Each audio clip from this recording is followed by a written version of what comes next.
الحمدللہ رب العالمین والعاقبۃ للمتقین والصلاة والسلام علی سید المرسلین وعلی آلہ واصحابہ اجمعین اما بعد فاعوذ باللہ من الشیطان الرجیم بسم اللہ الرحمن الرحیم انما یخشی اللہ من عبادہ العلماء صدق اللہ مولانا العظیم وبلغنا رسولہ النبی الامین المکین الکریم ونحن علی ذلک لمن الشاہدین والشاکرین والحمد للہ رب العالمین۔ محترم سامعین، آئیے کچھ عرض و معروض سے قبل اپنے آقا نامدار مدینے کے تاجدار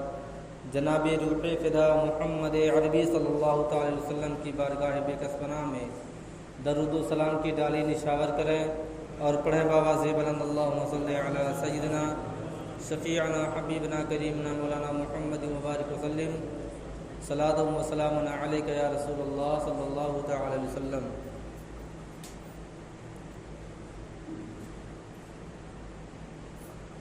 محترم حضرات، عربی کا یہ مہینہ جسے شوال المکرم کہا جاتا ہے،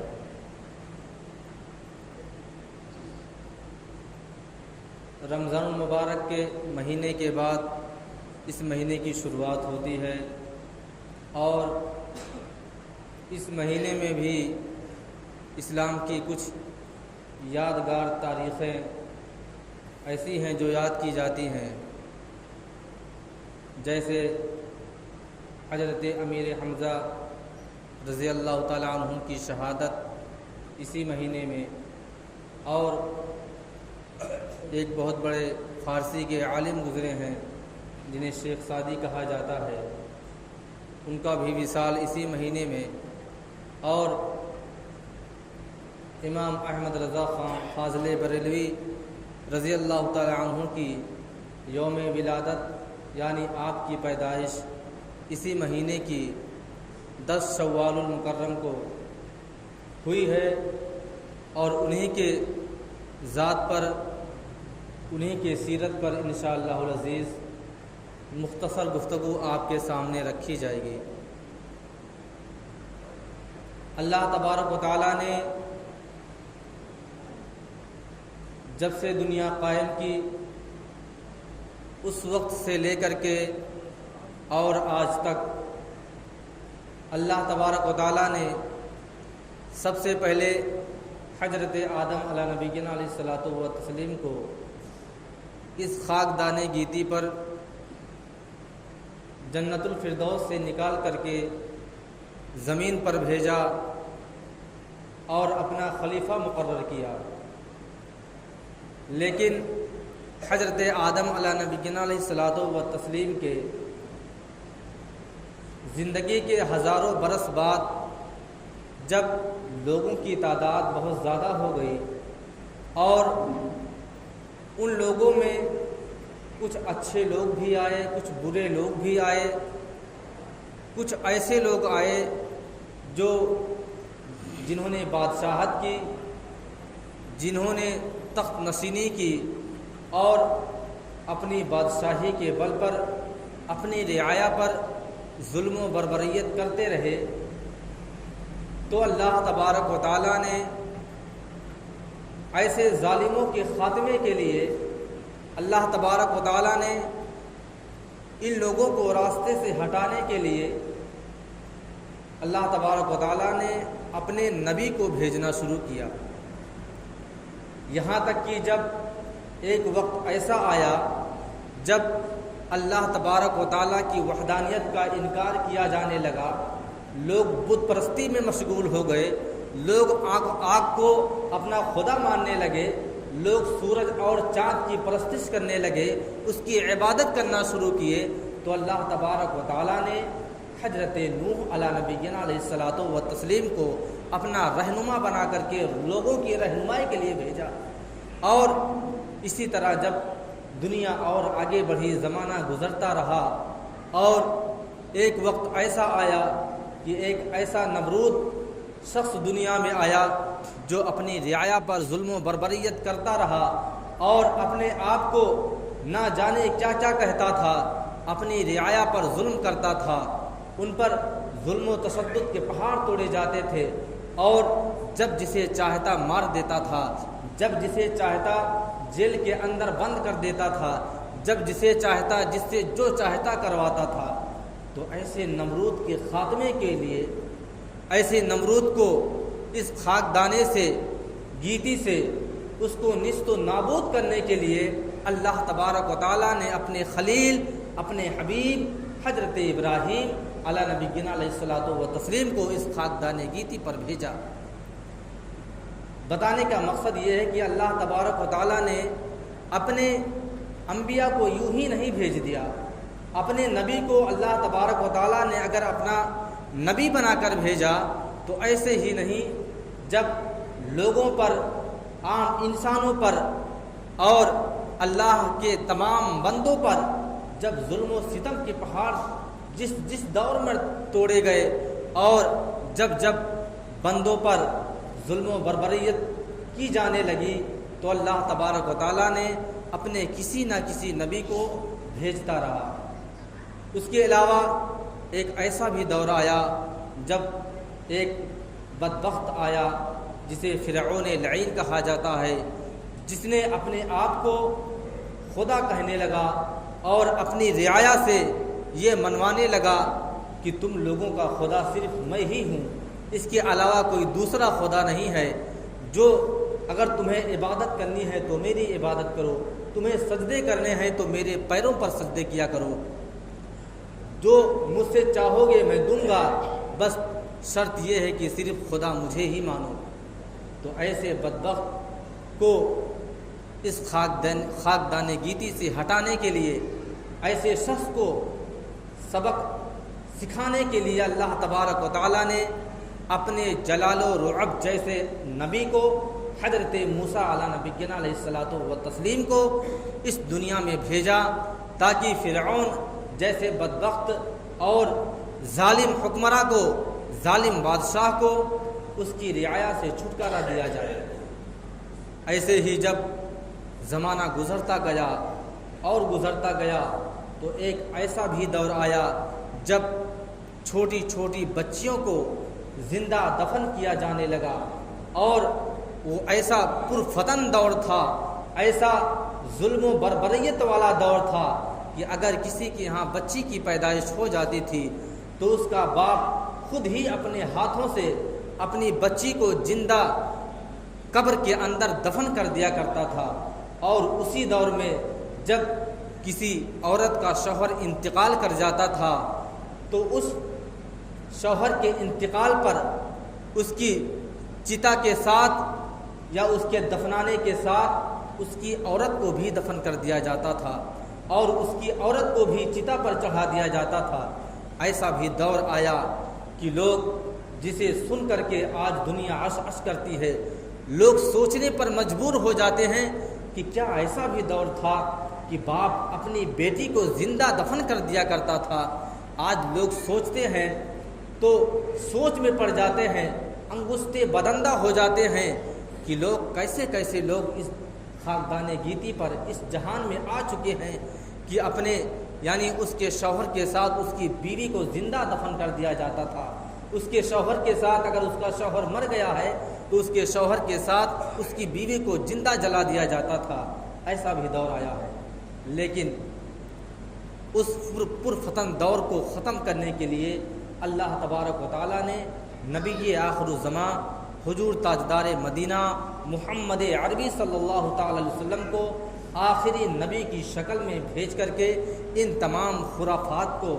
مکمل طور سے نیست و نابود کر دیا۔ بہرحال جب نبیوں کا سلسلہ ختم ہو گیا تو چونکہ اچھے اور برے لوگ اس دنیا میں آتے رہے، اور نبی آخر الزماں کے بعد بھی اچھے لوگ بھی آئے، برے لوگ بھی آئے، لیکن جب نبوت کا دروازہ بند ہو گیا تو اب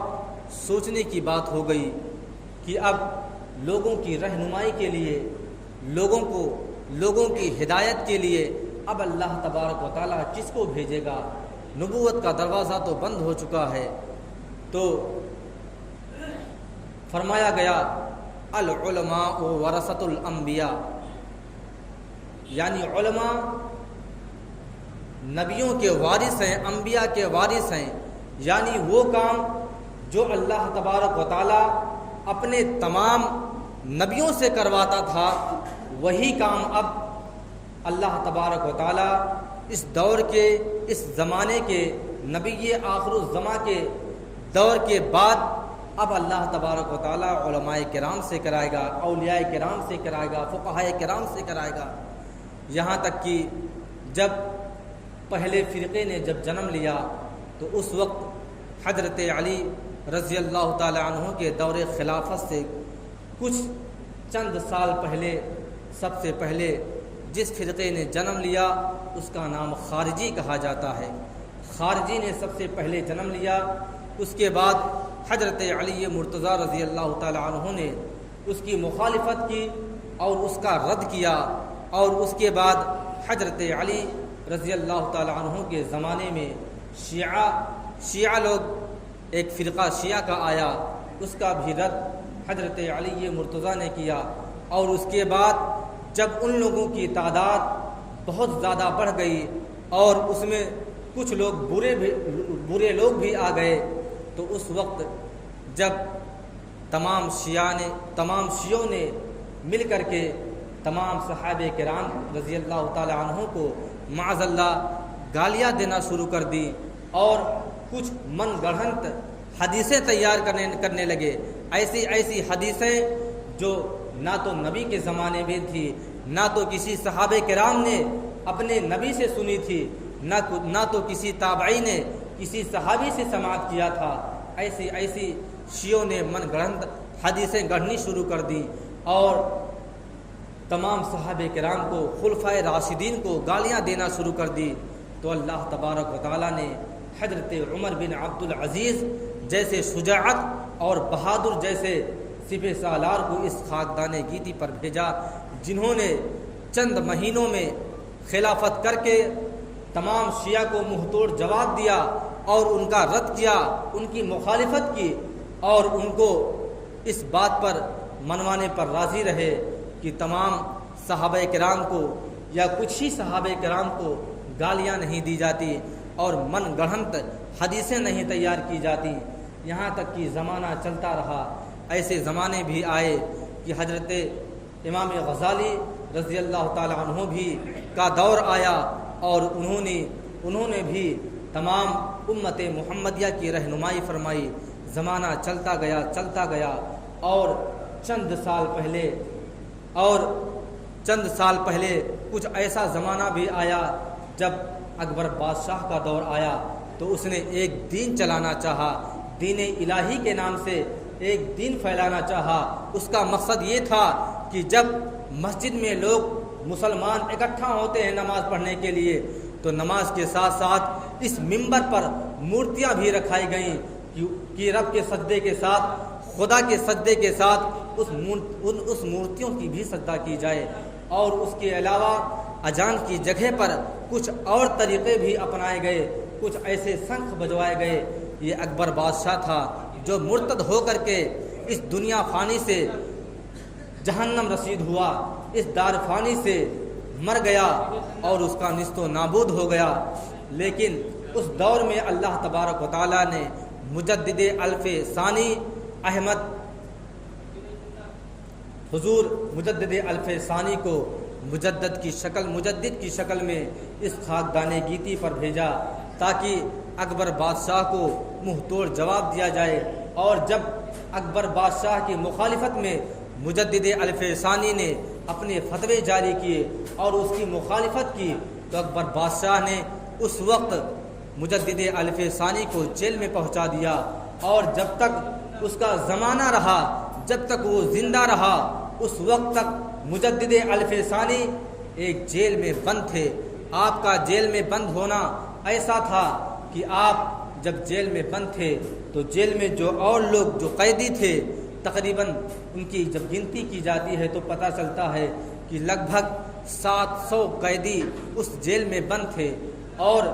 کوئی چوری کے اس میں بند تھا، کوئی ڈکیتی کے اس میں بند تھا، کوئی مرڈر کے اس میں بند تھا۔ لیکن جب مجدد الف ثانی اس جیل میں پہنچتے ہیں تو آپ کے علم کا یہ عالم تھا،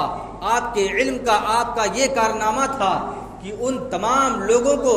مجدد الف ثانی نے اپنے علم کے ذریعے سے ان کو جب تعلیم دینا شروع کیا ہے تو لوگ بتاتے ہیں کہ جب اکبر کے زمانے کے بعد جب جہانگیر تخت نشین ہوا اور جب اس نے مجدد الف ثانی کو تخت نشین پر بیٹھتے ہوئے جب مجدد الف ثانی کو رہا کیا تو آپ کی محنت اور آپ کی کاوشوں کا اندازہ یہ تھا۔ مجدد الف ثانی نے جیل کے اکثر دیواروں پر ایسی تحریریں کی تھی جسے آج کتابی شکل میں پیش کیا جاتا ہے دنیا میں، اور مجدد الف ثانی نے